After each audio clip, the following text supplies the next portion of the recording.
Le toit affaissé de cette maison et les fenêtres explosées des habitations adjacentes témoignent de la violence du bombardement nocturne qui a frappé ce quartier résidentiel de Téhéran.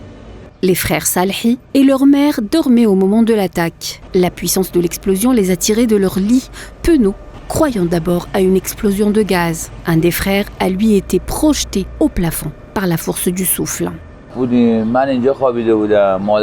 Nous dormions quand vers 3 heures du matin, nous avons entendu une explosion. Au début, nous avons cru à une explosion de gaz. Toutes les fenêtres étaient brisées. La fumée et la poussière remplissaient toute la maison. Nous ne pouvions plus respirer. Malheureusement, c'était un bruit terrible que je n'en avais jamais entendu d'aussi fort de ma vie. Le genre de scène qu'on ne voit qu'au cinéma. L'impact de l'explosion a été si violent que j'ai été projeté au plafond.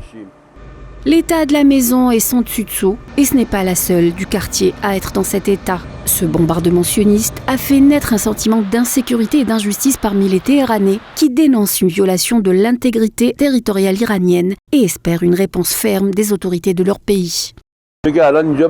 Il s'agit d'une violation de notre terre. Tous les Iraniens sont furieux contre la lâcheté d'Israël. Ils sont déterminés à se venger, même s'ils doivent le faire à main nue.